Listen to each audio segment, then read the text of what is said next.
Welcome to our next clip, Humans at Risk. We're in the middle of going through the 20 reasons that contribute to good people doing bad things. Today we're going to discuss number 11. And this is the one that you're going to least expect, and it's difficult to understand, but we have to come to terms with it. And it's called Yetzer Horah. Now we assume that Yetzer Horah is what makes us do avairahs, and it's not an excuse. What do you mean I had a Yetzer Horah? Yeah, that's exactly, you had a Yetzer Horah, and you're the bad guy for listening to him. It's not so straightforward. I've got a list, and this is not going to be a long clip, and it's a whole share. It will take me an hour or more to go through all the proofs. And if you look in my kuntras, Tinok Shenishbar, the broken child, you'll find a whole chapter on it. But there's more than 10 sources just from Talmud Bavli, from Shas, to this effect. The Yetzer Horah is actually an influence outside of us that's making us do avairahs. And it's not to be taken for granted that every person in every situation is able to control and to overcome his Yetzer Horah. There's the famous Gemoro in Yuma where rosho comes to olam haemes, and in olam haemes there's no sheker there. You can fool yourself in this world that you'll get away with things. When you get to the olam haemes, there's only haemes. The Gemoro says they're going to ask a rosho, why did you do an avairah? And he's going to say, you know why? Torud b'yitzri. I had a Yetzer Horah. How can you say that in olam haemes? Of course you had the Yetzer Horah. You're supposed to have the Yetzer Horah. Why didn't you control yourself? Torud b'yitzri. And what's the answer? The answer is not even going to be, you should have controlled yourself. The answer is, we hear you, and yeah, it's a good claim.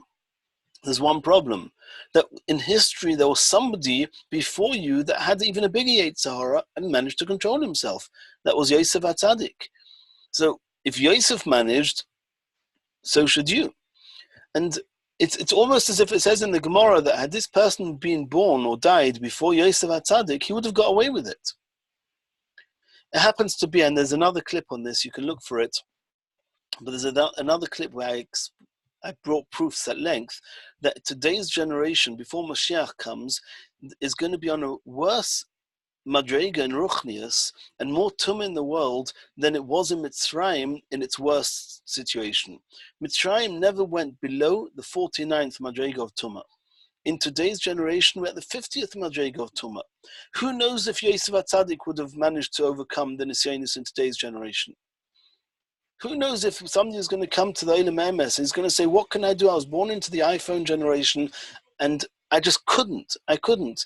And is that an excuse? Well, we can't live that way to assume it's an excuse, because we're going to take bechira away. But it mustn't be taken for granted that such a thing doesn't exist. The Gemoro says in Brochos that a person, if he sees the Yetzer Horah is overcoming him, then he has to use tools. He has to focus on Yazkir Yoma Misa, say Kriyas Shema.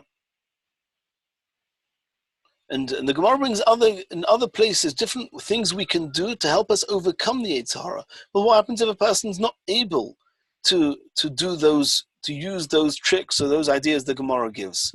It's almost as if, what do you want from my life? What can I do? The Yetzer Horah is called Melech Zoken Uksil. He's senile and old, but he's a king. He knows his work. It's not easy to get past him. The Gemoro in Moed Koton Daf Yud Zayin speaks about somebody who feels they cannot control the Yetzer Horah, and the Gemoro teaches that person how to go about it, that at least when he's doing the avairah, it shouldn't be a chilul hashem. I'll read you out a piece of Reb Tzadok in Succah hatzadik Ois Mem Gimel, and I hope Hashem forgives me because I wouldn't chas v'shalom want anybody to become lax in doing avairahs because of this. Sometimes a person undergoes such a great challenge that it's impossible for him not to do the avairah. He brings a Gemoro. The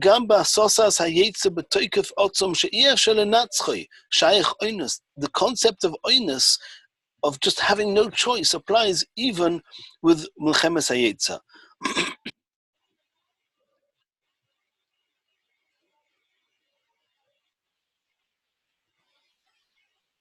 Aval pishu mirtzoino mikol mokem yetzer gadol kazeh yefshel Ba'odam l'koifei v'hu onus gomor. Ba'im b'ze oynish, you won't be punished for it. After also isa, even though you didn't avairah. And then he says, be careful. Don't think that you can witness and you can testify on yourself that this particular Yetzer Horah is too much for me. I'm doing avairahs, I couldn't control myself.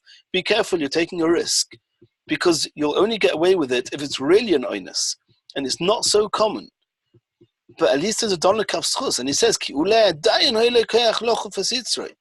maybe you should have managed to overcome the Yetzer Horah, and if you don't, you'll get punished for it.